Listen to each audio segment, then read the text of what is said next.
Semangat pagi. Pagi. Selamat datang di podcast XCAM Rumah IoT Indonesia. Dan ini adalah podcast pertama kami dengan mengusung tema Road to Excel Axiata Futures Leaders National Conference 2021. Dan bersama kami kali ini ada dua tamu istimewa spesial. Yang pertama adalah Josephine Samuel, Excel Level Awardee batch ke-8, dan juga Rehan Agutiansah, IoT Developers dari XCAM Excel Axiata. Selamat datang, selamat bergabung di podcast XCAM kali ini. Thanks for having us, Mas Faris. Rehan, selamat datang. Dan di podcast kali ini kita ngobrol santai saja ya. Kami pengen ngobrol tentang bagaimana perjalanan baik di Excel Level maupun IoT Development di XCAM Excel Axiata. Baik, saya mulai saja dengan Josephine Samuel. Selamat datang Josephine, apa kabar? Baik, Mas Faris. Baik, sedikit info bahwa Josephine Samuel adalah Excel Level Awardee batch ke-8. Dan kali ini kita akan coba berbagi informasi ya bersama Sobat IoT Indonesia. Langsung saja Josephine, kita mulai dengan pertanyaan tentang bagaimana perjalanan mengikuti Excel Level batch ke-8. Oke, thank you Mas Faris untuk pertanyaannya. Halo teman-teman Sobat IoT semuanya, perkenalkan nama aku Josephine Samuel. Aku adalah salah satu awardee Excel Level batch 8 dan juga mahasiswa di Binus University tahun terakhir jurusan Sistem Informasi dan Akuntansi. Pengalaman aku ya Mas Faris selama journey Excel Level dari awal sampai akhir ya, bisa dibilang ini adalah proses pendewasaan sih yang very exceptional gitu. Dimana sebelumnya I was a very shy and naive girl yang know so little about the world, dan di situ aku cuma punya dua modal. Yang pertama adalah mimpi untuk bisa jadi change maker yang bisa bring impact ke Indonesia dan juga bisa jadi blessing untuk sekitar teman-teman sekitar aku, lingkungan aku. Yang kedua adalah willingness to learn. Jadi because I know so little, jadi aku very eager to learn gitu kan. Luckily di sini fasilitatornya bisa melihat itu dan jadi terimalah aku di sini gitu ya. Dan setelah keterima, disitulah proses pendewasaannya dan juga proses growth-nya itu mulai ya. Ibarat seperti tanah liat yang lagi dibentuk, itu getting out from the comfort zone is obviously pasti tidak nyaman. Tapi dari situ kita dapat pembentukan karakter, soft skill kita juga dilatih, hard skill kita dilatih, dan juga di tahun kedua kita juga dapat hands-on project di mana kita bisa mengaplikasikan training-training tersebut ke dalam project IoT yang dipercayakan pada kita. Gitu.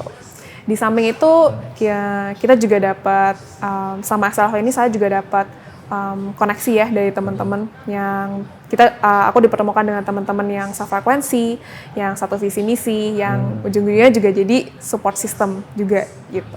Baik, selama 2 tahun ini pasti punya banyak pengalaman dong. Mungkin bisa dibagi dengan Sobat IoT Indonesia, apa nih yang menurut Josephine pengalaman yang paling berharga mengikuti Excel? Pengalaman paling berharga yang pasti di tahun kedua ya, di mana kita ini sudah dapat udah dapat training material dan kita dicoba untuk mengaplikasinya di hands-on project, di mana dari development dari awal ke akhir end-to-end prosesnya ini kita semua yang harus dari ideation terus sampai development gitu ya. Benar Mas Faris. Salah satu materi training yang kita dapat itu adalah design thinking ya. Di mana design thinking ini dari tahap pertama kan ada empathize. Kita do a market research untuk mencari tahu masalah apa yang ada di society sekarang yang kita bisa solve dengan IoT produknya. Lalu masuk ke tahap kedua yaitu defining the problem ya. Setelah kita research, kita defining the problem, kita spesifikin masalah apa yang mau kita selesaikan, dan masuk ke bagian ideation, di mana kayak kita mulai develop pikirin solusinya gitu. Kemudian baru lanjut ke prototyping dan juga testing. Kita coba produknya di lapangan, apakah membantu memecahkan masalah di awal atau tidak. Pada saat di tahun kedua ini, apa yang men-trigger Josephine akhirnya mengusulkan ide itu untuk menyelesaikan masalah di society? Oke. Jadi mungkin sedikit background, Ya. kayak Project IoT yang tim aku sedang bangun adalah suatu alat untuk membantu kultivasi perkembangan rumput laut di Indonesia. Oke. Nah, dari mana kita kepikiran ide seperti itu? Sebenarnya simpel sih, Mas Faris. Apa Kita yang mau diselesaikan apa kira-kira? ya kita waktu meeting untuk paling pertama kali, kita kan mikir ya, masalah apa nih yang akan kita pecahkan gitu. Jadi kita bagiin tim dan kita research kayak sekarang ini industri di Indonesia tuh kultivasinya tuh punya masalah di bagian apa aja gitu kan. Dan it happens that salah satu dari award kita, teman kita itu discover kalau di pertanian rumput laut ini masih sangat konvensional sekali cara untuk pengembangan budidaya rumput lautnya. Setelah kita telusuri lebih lagi, ternyata seberapa konvensionalnya itu sekonvensional pemilik rumput laut kalau misalnya mau tahu kondisi rumput lautnya. Jadi kan rumput laut kan nutrisinya kan hanya dari airnya kan ya.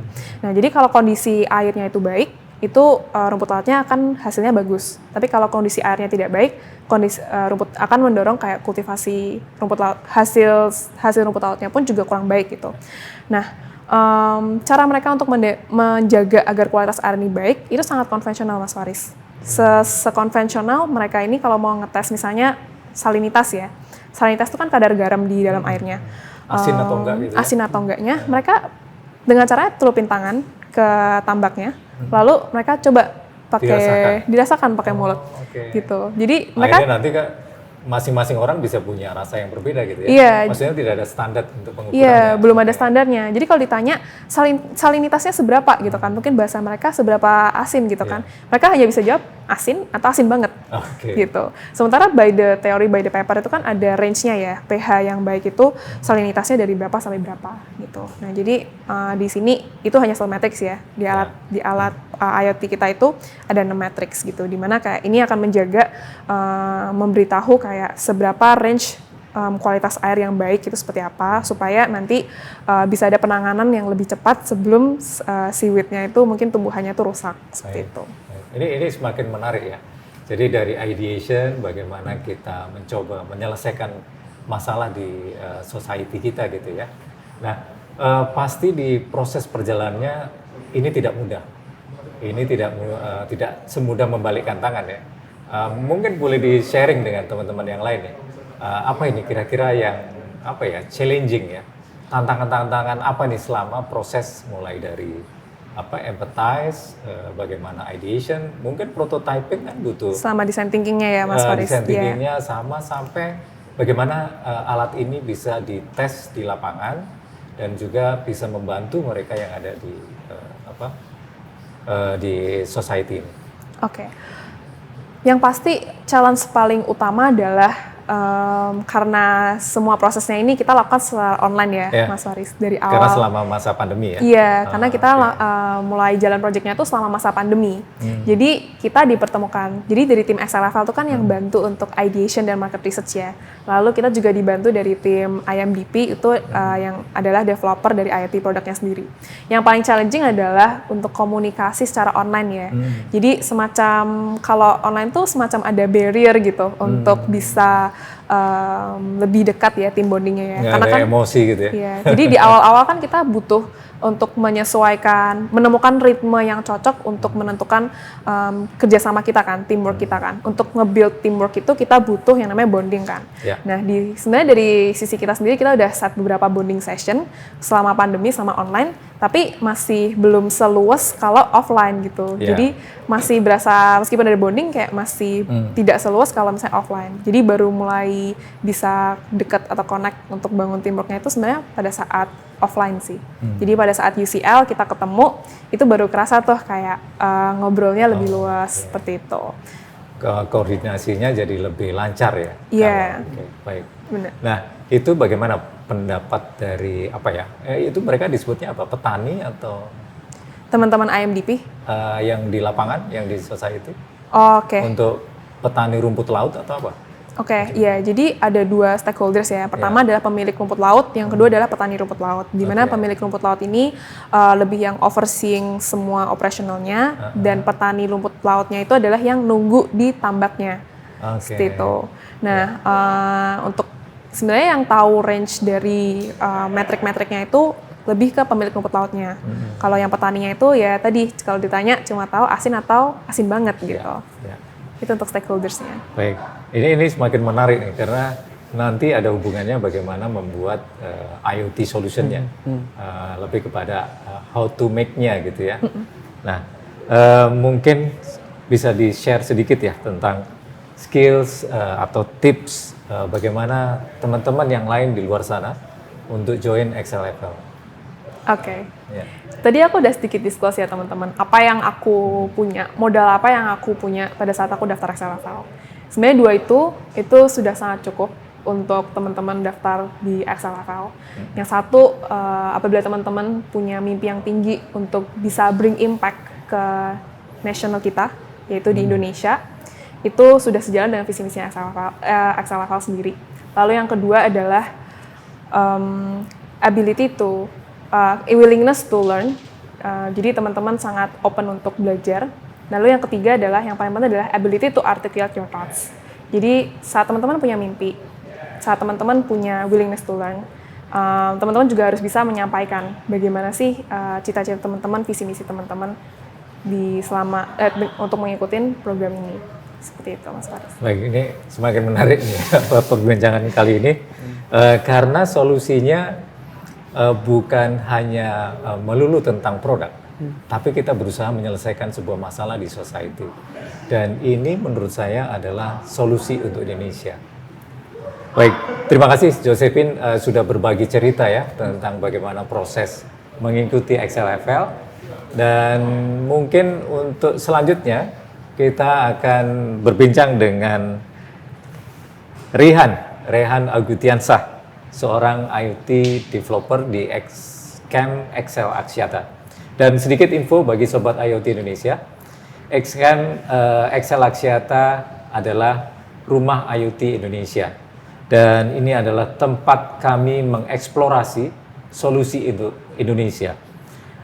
Kami melakukan pengembangan produk, melakukan ideation, bagaimana solusi IoT dapat dikembangkan dan juga dapat digunakan sepenuhnya untuk Indonesia.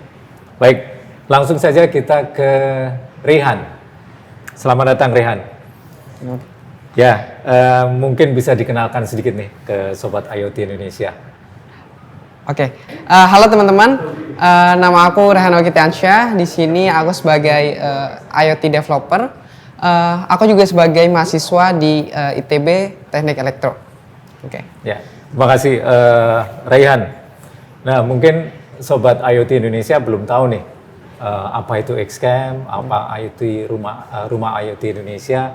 Mungkin sedikit bisa diceritakan nih apa saja kegiatannya selama di Xcam.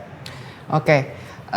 Jadi kegiatan pertama kali datang ke Xcam itu kita membahas mengenai apa itu IoT. Jadi IoT itu bukan cuma sekedar produk, tapi lebih dari itu. Nah, orang-orang awam tuh mikir IoT itu cuma sebuah perangkat yang terhubung dengan internet. Tapi bukan itu aja. Nah, apa sih yang dikirimkan ke internet itu berupa data-data. Nah, data-data itu akan digunakan sebagai insight yang ditujukan untuk decision making. Nah, itu yang membedakan antara device biasa dengan IoT itu. Baik, ada value yang mau di-deliver gitu ya. Nah, betul. Mungkin bisa diceritakan nih proses bagaimana Rehan mulai dari kampus sampai bergabung di Xcam. Oke, jadi proses bergabung saya ke Xcam melalui jalur kampus Merdeka gitu ya. Jadi saya join di situ, mendaftar, dan pertama kali untuk seleksinya seperti biasa ada seleksi berkas, terus kemudian ada FGD. Nah, di FGD-nya itu kita membahas perkembangan IoT ke depannya itu seperti apa. Apa sih manfaat IoT itu? Nah, di situ saya berbicara gitu ya, berdiskusi. Ternyata IoT itu bisa memberikan impact gitu ke society, bisa memberikan value, bisa meningkatkan ekonomi juga ya gitu.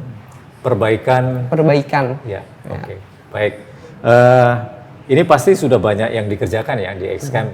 Nah, mungkin sedikit bisa diceritakan apa saja yang dikerjakan secara teknis nih. Entah itu mulai dari desain, terus mungkin development-nya seperti apa, atau mungkin yang seperti diceritakan Josephine, bagaimana design thinking-nya.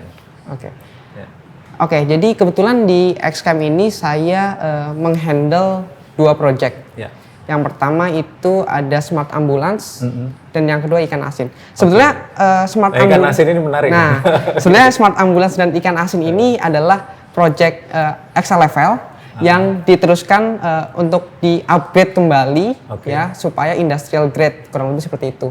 Baik. Nah, apa yang mau disolusikan dengan ambulans? Pertama kali saya diberikan project smart ambulance, saya kan membaca dokumentasinya, proposalnya segala macam, latar belakangnya. Nah, ternyata di smart ambulance ini ada cerita di belakangnya gitu. Apa itu? Jadi di daerah-daerah itu karena ambulansnya terbatas, terus fasilitas kesehatannya juga terbatas gitu kan. Nah, ternyata penanganan pasien itu tuh terlambat. Karena pertama ambulansnya terbatas, jadi pas begitu si pasien mau dibawa ke rumah sakit, ternyata udah kronis, udah sulit ditolong gitu ya. Nah, di smart ambulance ini dia bisa membantu si pasien dengan cara apa? Pertama, ada manajemen si ambulansnya itu. Bagaimana request atau? Iya betul. Jadi modelnya seperti Gojek lah. Jadi kan kita bisa nge-request, nanti ternyata si ambulan ini masih ada yang kosong gitu. Nanti dia nge-pick up gitu. Nah, itu masalah manajemen dari ambulansnya itu sendiri. Jadi distribusi ambulansnya bisa dibuat secara merata dan memaksimalkan ambulans yang ada gitu. Nah, tapi setelah udah diangkut nih sama si ambulannya, nah ketika perjalanan itu kan biasanya jauh tuh di daerah antara rumah ke rumah sakit. Nah itu jauh. Apalagi kalau misalnya ada pasien yang harus dirujuk ke luar kota gitu kan. Nah itu selama perjalanan kan itu kritikal kan. Makanya kan ambulans kan harus segera langsung ke rumah sakit. Nah selama perjalanan itu ada alat, ada sensor gitu ya yang dipasangkan ke tubuh pasien. Jadi selama perjalanan itu data-datanya itu sensor seperti misalnya ECG, terus suhu, terus dikirimkan ke rumah sakit. Tujuannya buat apa? Tujuannya supaya kalau misalnya ada dokter di rumah sakit bisa pre-diagnosa dulu gitu. Disiapin dulu. Terus nanti begitu udah di rumah sakit langsung dilakukan penanganan. Tindakannya langsung sesuai dengan data-data yang sudah dikirimkan. Betul. Jadi lebih efektif, lebih tepat sasaran mungkin ya, seperti itu ya. Selain itu mungkin kalau di daerah-daerah kecil, mungkin di desa gitu ya, jumlah ambulan kan nggak banyak nih, nggak seperti di kota besar seperti Jakarta gitu ya. Nah ini mungkin meningkatkan pelayanan ya, mungkin meningkatkan pelayanan baik dari tenaga medis, pemerintah daerah mungkin ya, bagaimana menyediakan ambulan dengan cepat dengan adanya solusi IoT. Mungkin kurang lebih solusinya seperti itu ya? Iya, betul. Oke. Satu lagi tadi yang menarik ikan asin nih, solusi ikan asin nih. Nah ini mungkin bisa di-share. Jadi kalau untuk ikan asin, jadi ada daerah, kita sebut aja ada di daerah, kemarin saya survei di daerah Tanjung Pakis. Di situ ada beberapa pengrajin ikan asin. Nah, sebenarnya apa sih tantangannya buat ikan asin? Padahal kan cuma butuh dijemur, terus ditinggalin gitu kan, cuma diasinin. Nah ternyata banyak. Jadi ketika musim-musim seperti ini, supply dari ikan itu terbatas. Nah, tapi panas mataharinya ada. Tapi ketika musim hujan, ikannya melimpah, panasnya nggak ada. Jadi kayak nggak selalu ketemu gitu. Nah, dengan ikan asin ini, alat ikan asin ini, dia bisa mengeringkan ikan kapanpun dan bahkan malam itu juga masih bisa mengeringkan karena pakai sumber daya listrik. Nah, tetapi kita mikir juga, oh kalau misalnya di daerah sumber listriknya dari mana sih? Betul. Nah, itu di-upgrade lagi kita menggunakan EBT dengan misalnya contoh panel surya gitu. Iya. Jadi itu benar-benar free cycle gitu. Jadi energinya kita tangkap pas siang hari, ya, terus dikeringkan dan malamnya itu juga bisa dikeringkan. Jadi bisa dibilang prosesnya 24 jam itu pun juga bisa gitu. Dengan intensitas sinar matahari yang terbatas pun dengan alat ini akan membantu proses pengeringan ikan seperti itu ya. Betul. Oke, dan ini akan membantu apa ya istilahnya petambak ya, Iya. penelayan. Pengrajin lah atau apa ya? Oke, Pengrajin, penghasil ikan asin ya, gitu ya. penghasil ikan asin untuk meningkatkan produktivitasnya Ya, gitu ya. betul. Oke, baik. Ini alat ini sudah dicoba di lapangan atau? Oh sudah. Ya. Jadi kita coba alatnya itu, jadi kita masukkan ikan kalau nggak salah sekitar testingnya sekitar 1 kiloan gitu ya. Jadi di alatnya itu udah ada sensor berat. Jadi begitu ikannya sudah mulai mengering kan airnya menguap tuh. Dan dia beratnya makin ringan, sekitar kalau nggak salah dia tereduksi sampai tinggal sisa 40%. Nah dari situ dia langsung otomatis mati. Dan kemarin kita coba kalau nggak salah itu bisa mengeringkan dalam waktu kurang lebih 8 jaman gitu. Baik, ya. Dua alat ini kan pasti dalam tahap berikutnya akan dikembangkan lebih lanjut agar hasilnya lebih maksimal untuk memenuhi kebutuhan dari society. Nah, kira-kira apa roadmap dari kedua alat ini, apa yang akan dikembangkan agar hasilnya lebih maksimal? Oke, jadi perlu diketahui ya, masing-masing daerah itu kebutuhannya beda-beda. Ya, Jadi mungkin tingkat intensitas mataharinya beda, ya, betul. jumlah hasil ikannya juga beda gitu ya. Betul. Jadi untuk kita mendeliver solusi IoT, kita pertama harus yang jelas tentu survei ke daerahnya itu. Nah, jadi misalnya di daerah Tanjung Pakis ini ternyata ikan-ikan yang dikeringkan itu adalah ikan kepala batu. Nah, Jenis ikan khusus gitu ya? jenis ikan khusus. Di daerah lain itu juga bisa ada ikan lain gitu, ada beberapa lah ikan macam-macam. Masing-masing punya majority-nya dari hasil ikannya. Jadi untuk ngedeploy-nya pertama kita harus survei dulu. Kita cek dulu kondisinya seperti apa. Apakah benar-benar butuh alatnya karena misalnya challenge cuaca itu tadi atau enggak gitu. Terus kemudian masalah akses terutama listrik itu tadi. Oke. Nah karena kita sudah pakai panel surya itu sebenarnya bisa di mana aja gitu kan. Cuman kalau misalnya udah kita berbicara tentang industrial gitu ya, kita tentunya bisa berkolaborasi dengan pabrik-pabrik ikan asin yang bisa menggunakan listrik gitu ya. Dan komunitas-komunitas nelayan gitu ya, pemerintah gitu. daerah. Betul. Seperti itu. Baik, ini semakin menarik nih. Nah, mungkin sebagai IoT makers ya, saya sebutnya IoT makers ya. Apa yang diharapkan Rehan dengan XCAM XL Axiata ini? Wah, sebenarnya kalau saya lihat XCAM ini potensinya besar banget ya. Dari fasilitasnya, dari kolaborasi dengan anak SLFL gitu ya. Di sini bisa menjadi maksudnya jadi apa ya istilahnya? Trigger, benar ya. Trigger untuk perkembangan IoT di Indonesia gitu. Jadi ideation-nya bisa berkolaborasi dengan XLFL gitu ya. Terus kemudian technical-nya itu bisa dengan IoT makers gitu. Jadi benar-benar saling melengkapi gitu. Baik. Dan Sobat IoT Indonesia, perlu diketahui bahwa kedua orang ini bukan hanya dari jurusan teknis ya. Josephine ini dari jurusan akuntansi. Sistem informasi dan akuntansi. Dan sistem informasi. Iya, benar. Dan Rehan dari jurusan teknik elektro. elektro. Seperti yang Rehan utarakan tadi, bahwa di XCAM ini kami berusaha menggabungkan semua potensi yang ada untuk memberikan solusi dan kami berusaha untuk delivering value. Kami berusaha untuk memberikan solusi untuk Indonesia. Baik Sobat IoT Indonesia, itu tadi bincang-bincang kita bersama Josephine dan Rehan. Dan sebelum podcast kali ini berakhir, mungkin dari Josephine dan Rehan ada yang ingin disampaikan, pesan dan kesan buat Sobat IoT Indonesia. Silakan Josephine.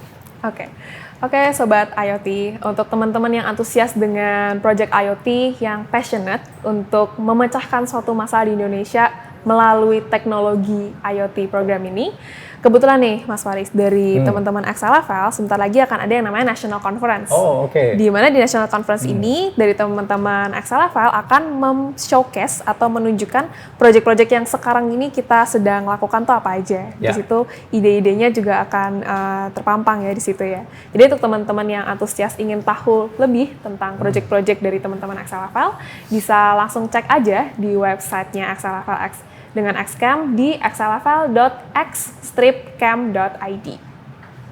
Baik, terima kasih Josephine. Rehan, silakan. Ada yang disampaikan? Untuk teman-teman yang masih penasaran, yang masih ingin tahu apa aja sih produk-produk yang sudah dihasilkan dari Xcam, bisa cek aja di website x-camp.id. Baik, IoT makers, IoT enthusiast, dan siapapun kalian yang peduli dengan society di Indonesia, itu tadi bincang-bincang kami di podcast kali ini. Semoga bermanfaat dan sampai bertemu kembali di podcast berikutnya. Terima kasih. Semangat pagi. Pagi.